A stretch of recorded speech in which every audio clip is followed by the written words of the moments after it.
네, 이번 시간은 저번 시간에 했던 주제의 연속상으로서 그 보완적인 좀 교재를 가지고 이야기를 하겠습니다. 그래서 저번 시간에 우리 교과서에서는 어, 조세부가 규제 관련된 내용을 했었거든요. 그래서 근데 그 이캠퍼스에 가보시면은 추가 논의 자료라고 이렇게 몇 가지 있거든요. 14번 여기 보시면은 조세의 경제적 비용이라고 된 부분이 있고요. 그다음에 이제 소득 불평등과 빈곤 요 14, 15 이렇게 됐는데 오늘은 이 두 가지 주제에 대해서 좀 얘기를 하겠습니다. 그래서 관련이 있고요. 그다음에 요 두 부분은 맨큐의 교과서에서 제가 가져온 거고요. 그래서 대부분이 보완적이기 때문에 대부분은 그냥 쉽게 넘어갈 수 있을 것 같아요. 자, 그래서 뭐 세금 분담 우리 저번 시간에 얘기를 했었죠, 그죠? 세금이 부과되면은 사정 손실이 발생을 하고, 그러니까 예를 들어서 이런 거죠. 어, 수요와 공급이 있는데, 그죠? 수요하고 공급이 있는데, 뭐 공급자에게 대해서 세금이 부과된다. 공급자 예를 들면은 그러면은 새로운 균형이 여기 나오죠, 그래서 그 새로운 균형에서 수량이 이렇게 결정이 되고, 그죠? 원래는 이 부분은 이제 시장 균형에서 이렇게 된 건데, Q1이라는 데 설정이 되고, 그랬을 때 보면은 이 기존의 균형 가격 대비 세금이 인상된 거를 일부는 소비자가 부담하고 일부는 이제 공급자가 부담하고 이렇게 부담한다는 그런 얘기를 했었거든요. 그래서 그걸 뭐라 하냐면 조세 귀착이라고 얘기를 했었죠. 누가 얼마만큼 부담하느냐 이 귀착에 대한 얘기를 했었고요, 그렇죠?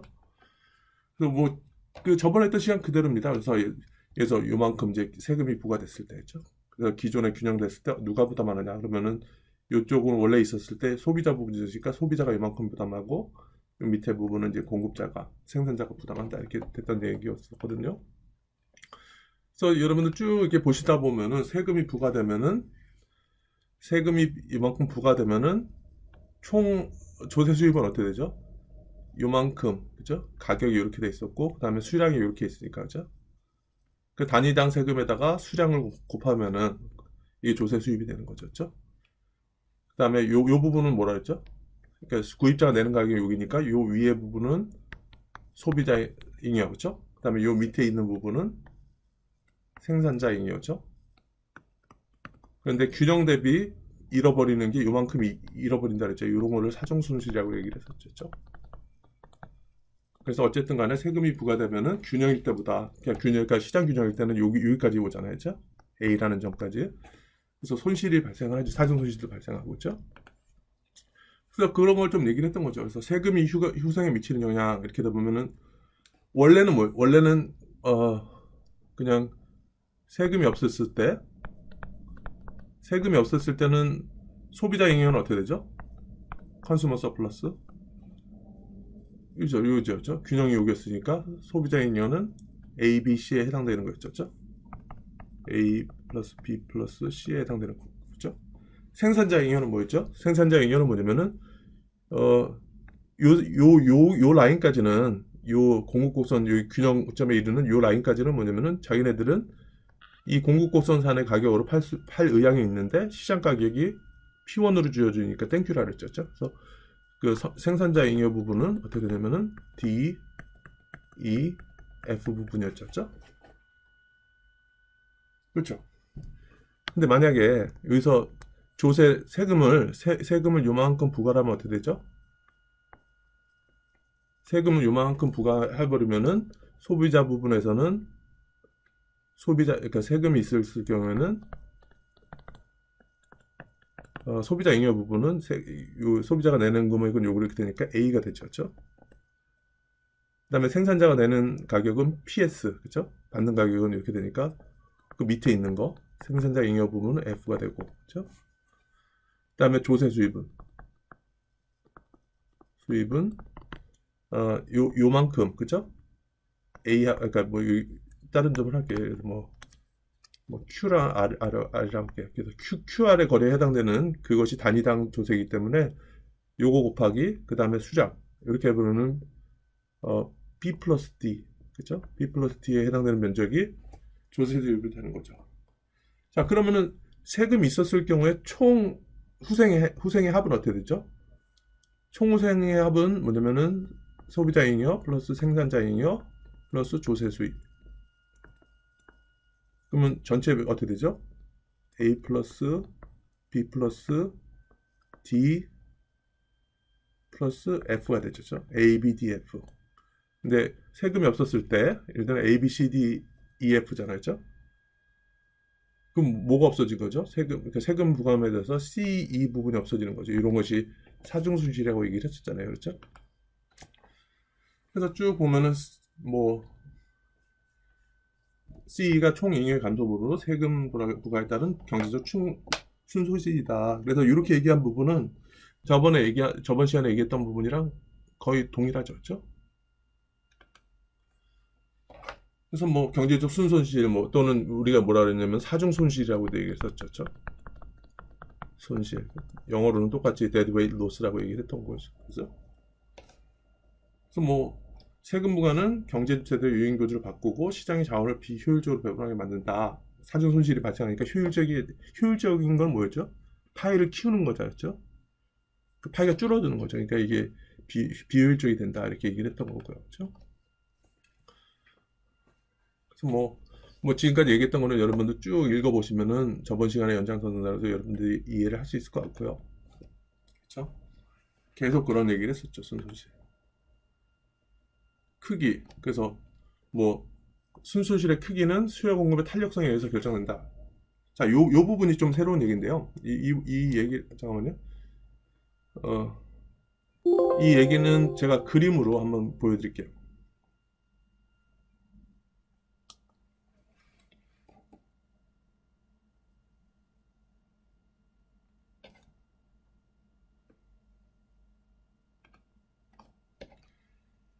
자, 그림을 한번 두 가지 그려볼게요. QP 이렇게 있는데 하나는 둘 다 완면하게 돼 있다고 따져볼게요. 그러니까 수요 곡선도 있고 생산 곡선도 있고 공급 곡선도 있고 이렇게 했을 때 2불만큼 세금이 부과된다 따져볼게요. 2불. 그러면 2달러만큼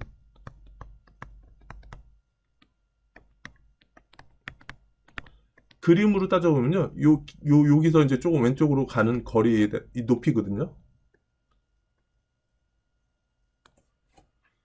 자, 이렇게 되는 거죠. 그래서 수요 곡선 이게 왼쪽으로 왔을 때 이 수요 곡선과 그 공급 곡선 사이의 거리 있잖아요. 이게 2불이 되는 거리거든요. 그러면은 이렇게 완만하게 될 경우는 2불까지 가려면 좀 많이 가야 되겠죠. 그렇죠? 근데 두 번째로 만약에 아주 가파르게 돼 있어요. 그래서 수요 곡선이 이렇게 그렇고 공급 곡선도 이게 가팔라요. 그럼 기울기가 가팔른다는 게 뭐죠?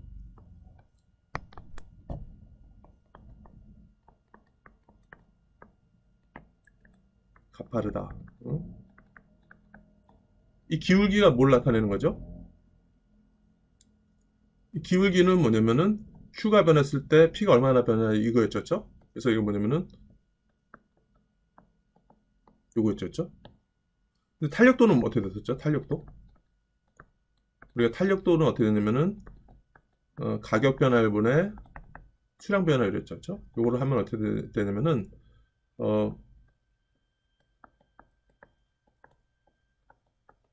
이렇게 될 거예요. 그렇죠? 그러니까 탄력도라는 것은 가격 변화율분의 수량 변화율. 그렇죠? 근데 이 기울기는 뭐죠? 수량 변화분의 가격 변화였죠. 그러니까 서로 간에 역의 관계죠. 그러니까 뭐냐면은 기울기가 가파를 경우에는 탄력도가 낮은 거죠. 그러니까 기울기가 이 얘기 뭐냐면 탄력도가 낮다는 얘기죠. 그래서 이렇게 요 두 번째 같은 경우는 기울기가 그러니까 1번은 기울기가 완만한 거죠. 완만한 거고 두 번째는 기울기가 가파름. 그죠? 제가 글씨 지금 화면이 서 있어가지고 글씨 쓰기가 좀 그렇긴 한데 기울기가 상대적으로 가파른 거죠. 자, 그럼 여기서 2불 정도 아까 이 높이잖아요. 여기 왼쪽 그림 보세요. 여기 진하게 그 선 그린 그 높이 있잖아요. 그만큼만 하려면 어떻게 되죠? 여기서는 요만큼만 가면 되죠. 요만큼 가면 충분히 이 거리가 이 정도 되겠죠. 그렇죠? 그러면은 균형 대비 왼쪽으로 왔을 때 이 손실되는 면적이 어떻게 될까요? 자, 왼쪽 같은 경우는 면적이 그래도 꽤 넓겠죠. 그런데 이렇게 기울기가 가파를 경우, 다시 말하면 탄력도가 이럴 때는 탄력도가 낮을 경우, 그렇죠? 탄력도가 낮을 경우는 손실이 적게 나고요, 그렇죠? 근데 왼쪽처럼 이제 기울기가 완만하다, 그렇죠? 기울기가 평평할 경우는 탄력도가 높은 거죠, 그렇죠? 탄력도 높죠. 이랬을 때는 사중 손실이, 그러니까 사중 손실 있잖아요. 그 삼각형 손에 잃어버린 것이 사중 손실이 커지는 거고요, 그렇죠? 탄력도 낮으면은 여기서는 사중 손실이 그죠? 적다 이렇게 할 수 있는 거죠, 그렇죠? 이거에 대해서 좀 설명하는 부분이 이렇게 되는 거죠. 그러니까 여기서 보면은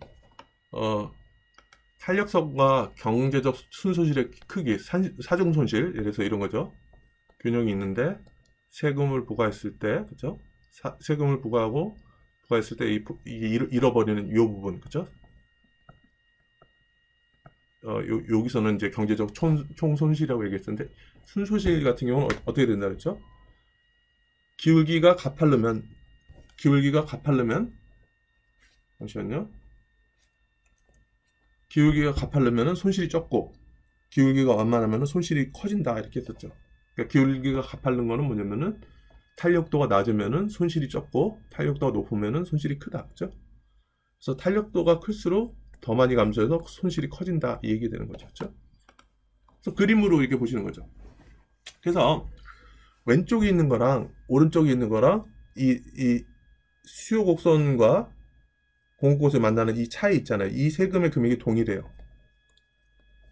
뭐 2불이면 2불 이렇게 해서 이 높이는 똑같아요. 근데 이 높이를 갔을 때 이게 가파르면은 이 왼쪽으로 갔을 때 금방 조금만 가면 2불 높이가 되죠, 그렇죠? 근데 오른쪽은 어떻게 돼요? 기울기가 조금 완만해가지고 2불 높이로 가려면 꽤 많이 왼쪽으로 가야 된다는 얘기죠. 그래서 면적이 커지는 거죠, 그렇죠? 자, 그리고 뭐냐면은 우리가 조세기착 얘기를 했었잖아요, 그죠? 자, 이렇게 균형 대비, 그죠? 균형 가격 대비, 여기도 마찬가지로 균형 가격 대비 세금이 부과됐을 때 어느 쪽이 더 많이 부담을 하느냐, 그죠? 그럼 요 균형 가격 대비로 해서 소비자 입장에서는 요 정도, 그죠? 짧은 부분만 세금을 부담하게 되고 공급 부분이 어떻게 돼요? 많이 부담하죠, 그죠? 오른쪽은 어떻게 돼요? 오른쪽에서 이렇게 균형 가격 대비 이렇게 보면은 이 균형 가격에서 위에 있는 부분이 소비자 부분이었으니까 소비자가 많이 부담하죠, 그렇죠? 생산자는 조금만 부담하죠, 그렇죠? 자, 그랬을 때 그러면 그래프상으로 봤을 때 어떨 경우에 많이 부담하죠? 가파른 쪽이 많이 부담하죠, 그렇죠? 기울기가 가파른 쪽, 그렇죠? 조세기차로 봤을 때는 누가 더 세금을 많이 부담한다? 자, 기울기가 가파른 쪽이.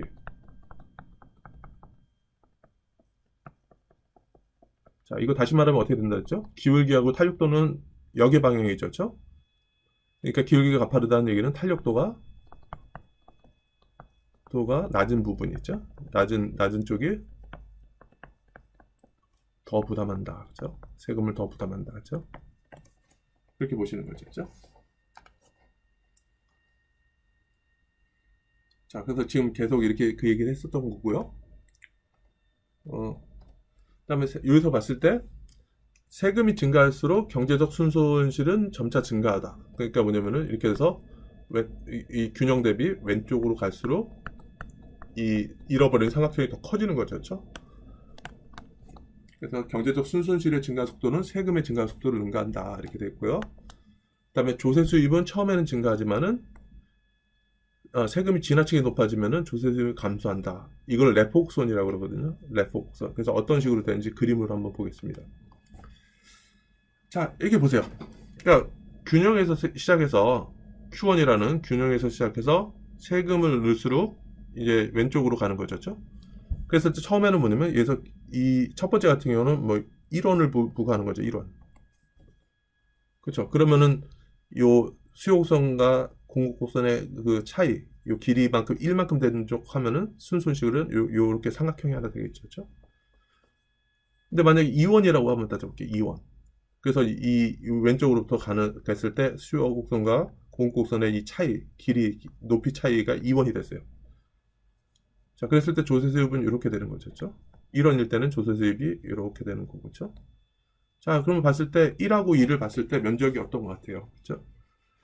그러니까 소규모의 세금일 경우 중규모 이렇게 넘어갈 때 보면은 조세 수입의 면적이 늘어나는 것 같죠? 그렇죠? 자, 그런데 3번 같은 경우는 세금을 엄청나게 부과시킨 거죠. 그렇죠? 그래서 여기서 막 5원 정도 이렇게. 그래서 수요와 공급 곡선의 이 차이가 한 5원 정도 되게끔 이렇게 됐다고 이렇게 보면은 단위당 세금을 요만큼 매겼는데 이랬을 때는 균형 수량이 확 줄어들죠. 그렇죠? 자, 그렇다면 면적이 어떻게 돼요? 조세 수입 면적이 확 줄어들죠. 그래서 그림으로 따져보면 이렇게 되는 거죠. 오른쪽에 있는 래퍼 곡선이 처음에 세금을 좀 늘릴 경우에는 조세 수입이 쭉 늘어나다가 점점 더 이렇게 되다 보면은 오히려 수입이 감소하는 거죠. 왜냐면은 세금 많이 할 경우에는 이제 사는 사람이 적어지잖아요. 그렇죠? 그래서 이렇게 감소하는다. 그래서 이렇게 나타내는 것을 래퍼 곡선이라고 얘기하는 거죠. 그래서 여기까지, 그쵸? 여기까지가 조세의 경제적 비용. 그래서 우리가 조세 기착의 문제겠죠? 조세를 부과했을 때 손실이 어떻게 되느냐, 그다음에 누가 더 많이 부담하느냐, 뭐 이런 내용이었던 거를 8장에서는 다시 한번 이렇게 좀 리뷰를 한다. 그렇죠? 그다음에 우리가 우리 교과서에서 얘기 못했던 래퍼 곡선에 대해서 좀 얘기를 했었고, 그렇죠? 뭐 그렇게 해서 이게 좀 보완적으로 이렇게 이해를 하시면 될 것 같습니다. 그래서 다음은 소득 불평등과 빈곤에 대해서 좀 얘기를 해보겠습니다. 그래서 우리가 저번 시간에 뭐 조세 수입을 가지고, 그러니까 그 정부가 그 조세 구조라든지 세금 구조라든지 여러 가지 하고, 그다음에 또 우리가 이전 지출이라든지 여러 가지를 통해서 그 불균형을 좀 이렇게 좀 줄이려고 이렇게 했다, 이런 내용을 좀 얘기했었는데요. 이 부분에 대해서 이제 좀 보완적으로 한번 그 내용을 하겠습니다. 그래서 소득 불평등과 빈곤에 대해서 좀 얘기를 할게요. 그래서 소득 불평등 할 때 일단은 어떻게 측정하는지, 그렇죠?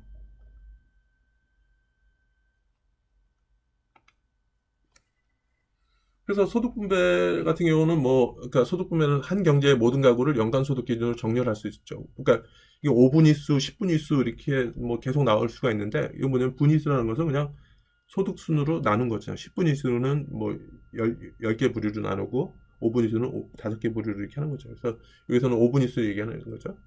그래서 5개 층으로 구해서 가구 수는 동일하고 그 전체 소득에서 각 계층이 차지하는 소득의 비중을 계산했다, 막 이렇게 하는 거죠. 그래서 이렇게 나오고요. 한국 같은 경우도 구성이 어떻게 되는지 이렇게 좀 나오는데요. 그래서 소득 불평등이 어떻게 되냐, 미국 같은 경우는 그러니까 보면은 최하위 3.8%, 그다음 최상위 5%가 20.3%, 또는 상위 5분의 20%가 거의 50% 갖는다, 이렇게 좀 보여줄 수도 있고요. 그렇죠?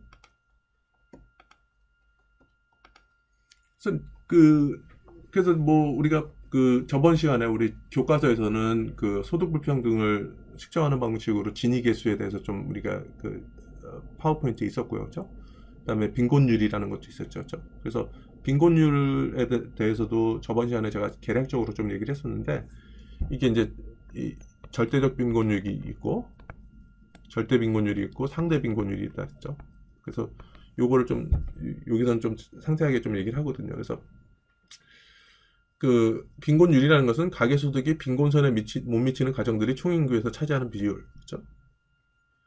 그래서 빈곤선이라는 것은 소득이 그 이하면은 가계가 절대 빈곤 상태에 있다고 판단되는 소득 수준, 그렇죠? 그래서 뭐냐면은 이게 최소한의 어느 정도 생활을 유지할 수 있는 거, 이거 절대 빈곤이라고 얘기하는 거죠. 절대 빈곤선 같은 경우는 적절한 식사를 제공하기 위한 최소 비용의 3배 정도, 그렇죠? 그래서 물가 변동을 반영하면서 가구원에 따라서 다르더라. 그래서 이거는 최소 생계 수준에 대한 얘기고요. 그렇죠? 이렇게 보면은 절대 빈곤은 70년대까지는 떨어졌다가 그 이후부터는 거의 이제 일정한 수준을 유지하고 있다. 이렇게 좀 나오는 거죠. 그래서 빈곤에 대한 세 가지 특성, 이렇게 뭐, 그 다음에, 그래서 이 빈곤율이라는 것은 이렇게 적절한 식사를 제공하기 위한 최소 비용의 3배 정도다. 이렇게 해서 이걸 절대 빈곤이라고 했었고, 우리 저번 시간에 우리 이 소득 불평등 지수 요새 얘기할 때는 상대 빈곤율에 대해서 좀 얘기를 했었죠. 그렇죠?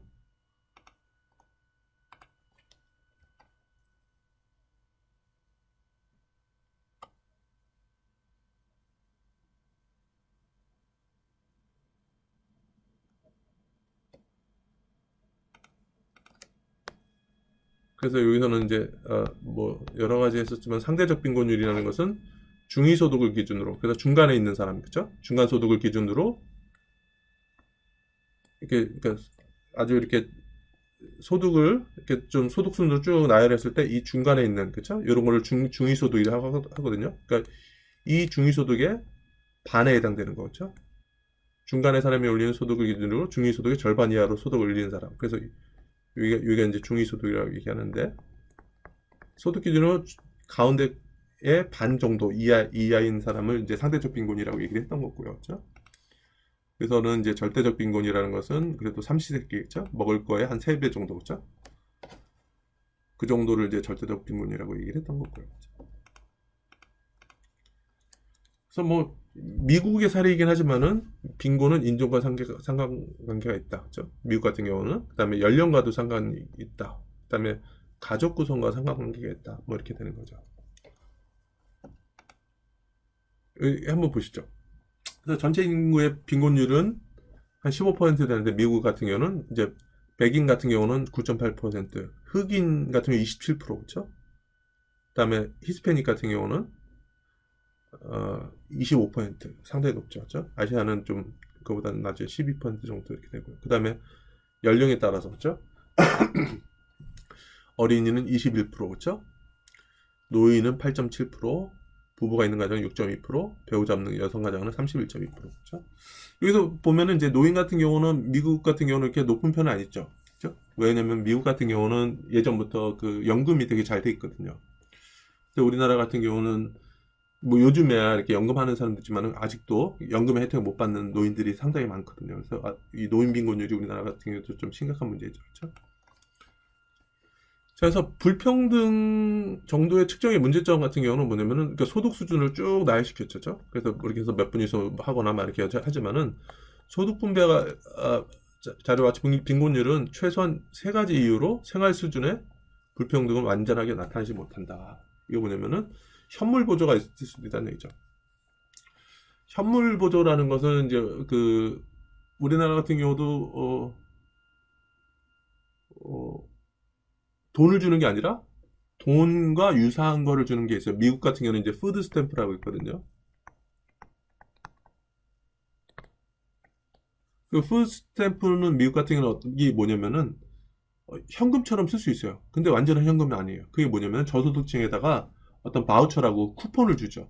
근데 이 쿠폰의 사용 용도가 꼭 필요한 식료품에는 만 살 수 있는 거죠. 그래서 그걸로 술은 사지 못하고, 그래서 용도가 되게 제한된 거죠. 그럼 이런 같은 경우는 그래도 저소득층이라도 이게 소득으로 이렇게 인정될 수 있기 때문에 이걸 빼면은 좀 불평등도가 더 악화되는 것처럼 이렇게 나타낼 수도 있고요. 그다음에 소득의 생애주기라는 것도 이런 거죠. 그러니까 전반적으로 젊은 사람이 돈을 적게 벌죠. 그렇죠? 특히나 이제 학생들도 그렇고, 그렇죠? 그러니까 여러 가지 이제 이렇게 하다 보면은 나이 들면 어느 정도 소득을 많이 받게 되고, 경력이라든지 여러 가지 이유로 인해 가지고 돈을 더 받게 되고 이렇게 되는데, 이 생애 주기를 고려하지 않고 막 그렇게 하다 보면은 진짜 청년들 중에서는 진짜 대부분이 빈곤한 사람이 이렇게 될 수 있는 거죠. 그러니까 생애 주기 같은 것도 좀 그럴 수 있는 거고, 그다음에 임시소득과 항상소득 요거에 대해서도 좀 논의를 해야 되는데, 예를 들면 이런 거죠. 그러니까 여러분 입장에서 재학생으로서 되게 돈이 적죠. 그럼 되게 빈곤한 것 같아요. 그런데 보면은 여러분들이 항상소득은 여러분들이 평생 소득이라고 볼 수도 있어요. 여러분들이 평생 벌어들일 수 있는 소득. 그래서 학생으로서는 지금 돈이 얼마 안 되잖아요. 그런데 여러분들이 만약에 여러분들이 내년에 졸업하는데 어, 어떤 자격증을 땄어요. 그래서 뭐, 그러니까 어떤 뭐 공인회계사라든지 이런 자격증을 타서 내년부터는 여러분들이 돈을 되게 많이 벌 걸 알아요. 근데 지금 입장에서는 돈이 없죠. 그죠? 자, 그랬을 때 뭐 그 사람에 대한 철이 있잖아요. 그 사람을 완전히 그 전체 이제 평생 소득, 항상 소득으로 본다면 이 사람은 저소득층이 되지 않을 수 있는데 현재 입장에서 이렇게 좀 이렇게 임시 소득, 현재 소득의 입장에서 얘기를 하다 보니까 이 사람이 빈곤층으로 가고 막 그럴 수도 있는 거죠. 그렇죠? 자, 그래서 이 부분이 어떻게 보면 이 장애의 좀 키일 수도 있는 거죠. 이제 분배를 해야 되고, 그러니까 불평등이 존재하면 분배에 대한 분배를 어떻게 하느냐 이런 이슈가 있는데 이게 정치 철학이 있다는 얘기죠. 정부는 경제적 불평등을 해결해서 뭘 해야 되느냐. 그래서 세 개 정도 있다는 얘기죠. 공리주의하고 점진적 자유주의, 그 다음에 급진적 자유주의 이렇게 됐죠. 이게 무슨 얘기인가? 아이디어를 여러분들이 좀 다음 장부터 한번 얘기를 해볼게요. 공리주의라는 것은 효용극대화라고 그러죠. 효용극대화. 그렇죠? 자, 이게 그렇죠. 효용극대화는 어떻게 되죠? 여러분 일반적인 효용은 어떻게 되죠? 돈이 있고 만족도라고 이렇게 따져볼게요. 자, 여러분 돈 없을 때요. 처음에 시작할 때 돈이 없을 때 시작해서 여러분들 돈 받으면 엄청나게 만족하죠. 그렇죠? 자, 일반적인 효용함수가 이렇게 된다 그랬죠. 한계의 효용 체감의 법칙 이렇게 된 것처럼. 그렇죠? 아이고, 죄송합니다. 자, 그러면 여러분들 보세요. 여기서 돈이 없었다가 조금 늘어나면 어떻게 돼요? 만족도가 엄청나게 늘어나죠. 그렇죠? 그렇죠? 자, 그러면 여기서 여기 끝에 있는 사람은 어떻게 돼요? 이 끝에 있는 사람들. 예를 들어서 이재용이라는 사람이 있을 때, 그러니까 여러분들 예를 들어서 여러분들이 한 푼도 없다가 추가적으로 100만 원 한번 생긴다고 보세요. 돈이 없다가 갑자기 100만 원 생기면은 여러분들 막 되게 기분 좋아서 막 엄청 좋죠. 그렇죠? 근데 만약에 이재용이라는 사람이 되게 재산이 많잖아요. 예를 들어서. 근데 이 사람이 100만 원 여기 있다가 100만 원을 여기서 좀 이재용에게서 100만 원을 좀 달라고 해서 이렇게 이재용의 100만 원이 줄어들었어요. 이것도 길이가 길죠. 똑같은 면적으로 따져보면은 한 요 정도만 떨어진 거죠. 그렇죠? 그러면 어떻게 돼요? 이 사람 입장에서는 그러니까 없는 사람 입장에서 100만 원 늘어났을 때 되게 만족도가 높고 이 사람 입장은 어떻게 되죠? 끝에 있는 사람 입장에서는 100만 원을 조금 줄이더라도 만족도는 조금밖에 안 떨어지죠. 그렇죠? 자, 그러면 똑같이 이제 100만 원을 분배하는데 없는 사람한테 줬을 때 100만 원을 했을 때 만족도가 이만큼 늘어났죠. 그렇죠? 플러스 100만 원 하는 사람의 만족도는 이만큼 늘어났죠. 그렇죠? 근데 마이너스 100만 원 있는 사람의 만족도는 어떻게 됐어요? 이재용 같은 경우는 요만큼만 줄어들었죠. 그렇죠? 그렇죠. 그러니까 100만 원을 분배를 하는데 그러니까 없는 사람 입장에서 100만 원을 받았을 때 만족도가 이만큼 늘어났고 이 사람 있는 사람 입장에서 100만 원을 요만큼 100만 원을 좀 달라고 했을 때 그 사람의 만족도는 요만큼밖에 안 줄었죠. 그렇죠? 그럼 사회 전체적으로 어떻게 되냐 이거죠. 사회 전체적으로는 플러스가 됐죠. 그렇죠? 그래서 공리주의자들의 소득의 재분배 주장은 한계 유형 체감의 가정에 기초를 한 거죠. 그렇죠? 그래서 아주 이렇게 고소득 있는 사람들 같은 경우는 조금 이제 돈을 달라 그러면은 이 사람들의 만족도는 조금밖에 안 떨어진다는 얘기죠. 근데 그거를 저소득층에다가 이렇게 또 그만큼 분배를 해주면은 이 저소득층의 만족도는 확 올라가니까, 그렇죠? 그러면 사회 전체적으로 플러스 되는 부분과 마이너스 되는 부분을 합치면은 플러스가 될 수 있다는 얘기죠. 똑같은 돈의 재분배가 일어나더라도, 그렇죠? 자, 그게 이제 그 효용에 기초한 한계의 효용 체감 현상의 과정에서 이렇게 기초해서 이렇게 분배를 하자 이런 것이 공리주의라는 거죠. 근데 물론 이제 공리주의에서 이렇게 하는 거는 그 자본주의를 무시를 하는 게 아니에요. 그래서 정상적으로 여기 있는 사람들 있잖아요. 고소득층이 이렇게 고소득 했을 때 이 사람들이 일할 수 있는 의욕을 깎아내지 않는 선에서 어느 정도는 분배를 해야 된다 이렇게 얘기를 하는 거죠. 그러니까 사회주의처럼 정확하게 나눠가지고 똑같이 다 나눠가자 이렇게 하면 안 되는 그런 내용은 아니죠. 그래서 어느 정도 이 사람들의 근로 의욕은 어느 정도 유지를 시키면서 일부를 저소득층 배분하면은 효용 입장에서는 사회적 효용은 늘어날 수 있다. 이런 게 공리주의를 나타내는 거죠. 자, 점진적 자유주의는 뭐냐면요. 이런 거죠. 점진적 자유주의, 리버럴리즘이라고 얘기를 하는데 이거는 뭐냐면은 공정한 제3자가 만든 룰이죠. 자, 이거 뭐냐면 전제는 뭐냐면은 지금 뭐냐면은 미래통합당하고 그 열린우리당 그죠? 왜 계속 싸우죠 그쪽에서는? 어떤 데는 뭐 어디서는 좌파다, 어디서는 뭐 극우다, 막 이렇게 하면 서로 막 싸우죠. 자, 일단은 당파가 왜냐면 당론이 다르고 그다음에 그걸 어떤 대변하는 집단이 다를 수도 있어요.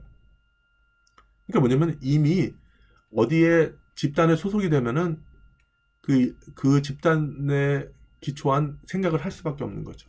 근데 점진적 자유주의는 뭐냐면요. 중립적인 거예요. 중립적인 거. 중립적인 입장에서 한번 생각해 보자는 얘기죠. 어떤 중립적이냐면요. 그러니까 우리 이 수업 시간에 있는 우리 학생들이 어떻게 보면 중립적일 수가 있어요. 그러니까 예를 들어서 이런 거죠. 여러분들이 대학을 졸업하고 나서 무엇을 하고 싶은가? 그렇죠? 이렇게 보면은 각 학생별로 나는 졸업하고 이걸 하고 싶어, 저걸 하고 싶어 이렇게 원하는 바가 되게 많죠. 그렇죠? 근데 여러분들이 원하는 바대로 분명히 될 수 있을 거라고 저는 생각을 하고요. 그런데 여러분들이 그래서 다 이렇게 해서 이렇게 할 수도 있고 저렇게 할 수도 있는데 여러분들이 꼭 피하고 싶은 건 뭐예요? 이것만은 안 하고 싶어. 졸업하고 나서.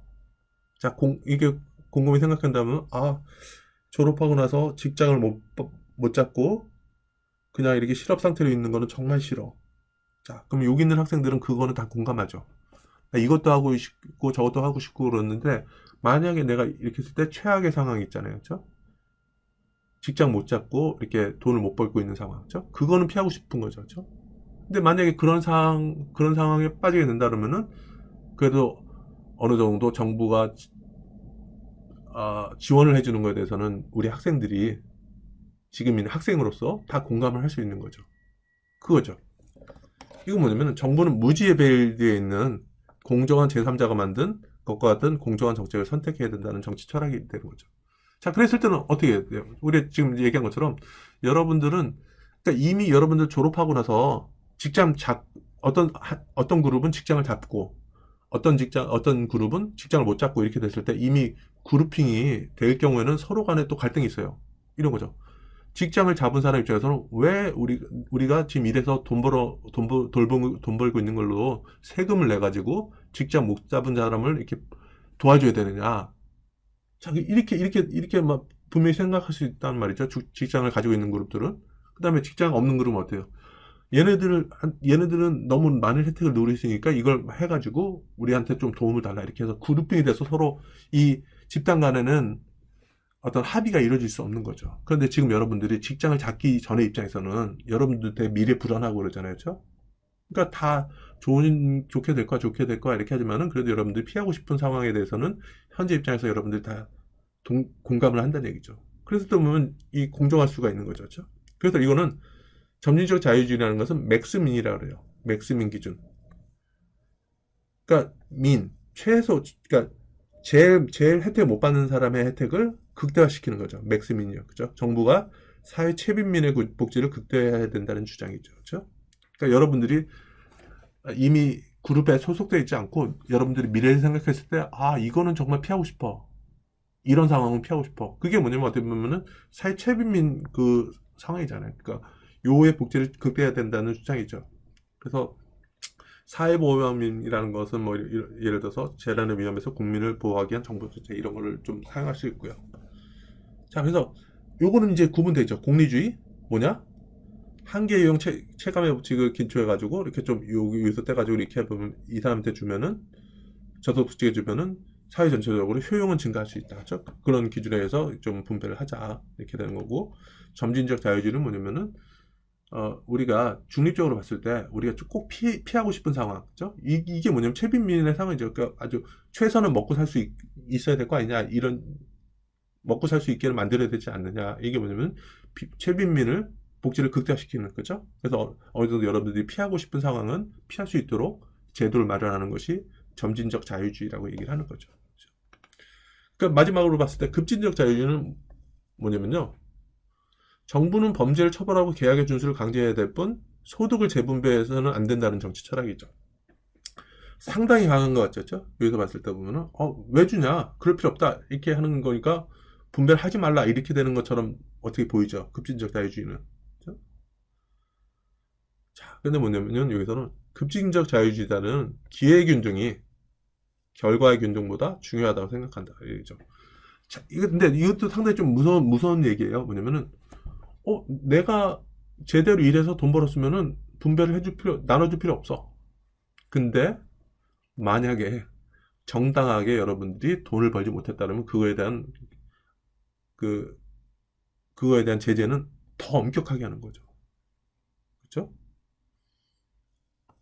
그래서 뭐 이렇게 해서 이 사조가 그 분배에 대한 사조가 3개 정도 이렇게 있는 거죠. 그래서 뭐 분배를 어떻게 할 거지? 정치 철학적인 그런 개념에 대해서 여기서 좀 얘기를 했고요. 그래서 뭐 빈곤 완화 정책, 그죠? 빈곤은 정부가 해결해야 할 가장 어려운 문제 중에 하나다. 그래서 뭐 여러 가지 병폐와 관련돼 있는 거죠. 그래서 빈곤 완화 정책은 최저임금제 같은 것도 있고 빈곤층에 대한 소득 보조 같은 게 있을 수가 있고요. 마이너스 소득세. 우리가 이걸 뭐라 그랬죠? 이전 지출이라 그랬죠? 저번 시간에. 음의 세금, 그죠? 오히려 세금이라는 것은 여러분들이 정부에 내는 건데 정부가 여러분들한테 돈 주는 거죠. 그런 것 같은 마이너스 소득세라고 이렇게 할 수 있고요. 현물 보조라는 것도 있을 수가 있고, 그렇죠?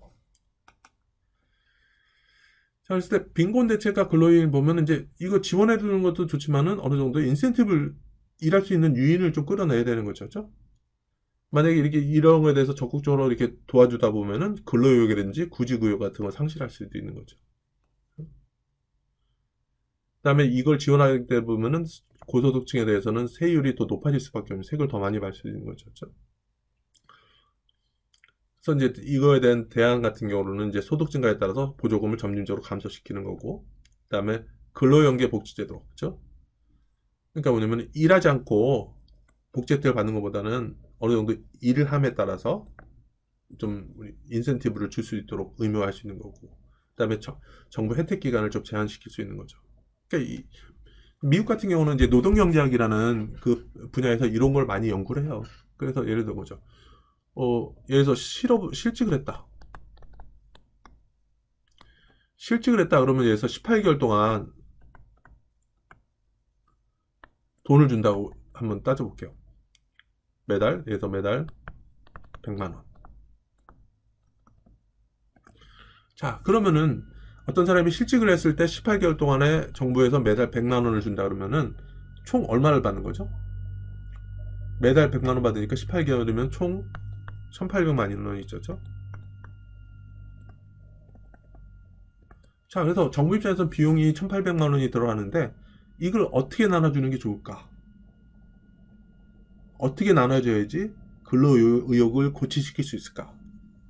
쉽게 얘기하면 이거죠. 예를 들어서 매달 100만 원씩 주는 방법이 있겠죠. 100만 원씩 막 이렇게 주는 방법이 있겠죠. 이렇게 줄 수 있는 방법이 있고 18개월 동안 이렇게 봤을 때 그냥 여기다 1,800만 원을 다 주는 방법이 있죠. 그렇죠?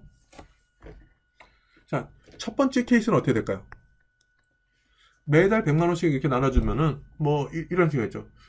내가 일을 한다 그러면은 에서 150만 원, 200만 원 받는데 일을 안 하면은 정부에서 18개월 동안은 100만 원을 받는다. 여러분들은 어떤 걸 선택하겠어요? 자, 일을 하면은 실업급여 못 받고 매달 150에서 200만 원 받아. 근데 일을 안 하면은 매달 18개월 동안은 100만 원을 받아. 그럼 추가적으로 내가 받는 게 50만 원에서 100만 원밖에 없네? 그러면은 그냥 내가 일을 안 하지. 그냥 실업급여 받을 수 있을 때까지는 그냥 급여 받고 그냥 여유롭게 지내지. 이렇게 생각할 수도 있죠. 그러면 근로의욕이 좀 저하될 수 있죠. 그렇죠? 근데 두 번째 케이스 같은 경우는 어떨까요? 자, 18개월 동안, 그러니까 18개월 동안 정부가 총 1,800만 원을 주니까 첫 달에 그냥 1,800만 원 원샷으로 줘요. 자, 그러면 어떻게 돼요? 원샷으로 하고 다시 뺏진 않아요. 그러면 어떻게 돼? 야, 내가 정부한테서 1,800만 원 받았으니까 자, 이제는 더 이상 정부로부터 이제 나올 돈이 없죠. 그렇죠? 그럼 어떻게 돼? 일단 1,800만 원 받아놓고 내가 빨리 일을 잡아가지고 또 돈을 받아야지. 이렇게 생각할 수도 있잖아요. 그러니까 물론 이제 1,800만 원을 첫 달에 다 주고 나머지 달에 이렇게 하는 거는 그런 사례는 없어요. 왜냐면은 혹시라도 다른 짓 하다가 1,800만 원을 딱 다 날려가지고 나머지 개월 동안에 생활을 못하는 경우도 생길 수가 있죠. 그러니까 이제 어느 쪽으로 얼마만큼을 쪼개서 이렇게 주는 것이 가장 최적인가, 이거에 대해서는 노동경제학분에서 계속 노력을 하고 있는데, 그죠? 뭐 그렇게 될 수 있는 거죠. 그래서 이 근로의욕, 의지의욕 상실에 대한 이 보완책을 어떻게 할 거냐, 이렇게 해서 계속 연구하는 것이 어떻게 보면 경제학의 또 하나의 분야가 되는 거죠. 자, 그래서 간단하게지만은 지금 이 보조 자료 있잖아요. 지금 우리가 지금 뭘 했었냐면은 조세의 경제적 비용, 그죠? 우리 교과서에 있는 관련 내용에 대해서 보완적인 내용을 했었고, 그다음에 우리 분배에 대한 그 내용을 여기 15번에 해당되는 걸로 해서 우리가 보완적으로 좀 얘기를 했었고요. 그다음에 저번 시간에 소득 불평등 지수도 좀 얘기를 했었고요. 그렇죠? 그래서 여기까지 해서 조세의 경제적 비용이랑 소득 불평등에 대한 내용을 마치겠습니다.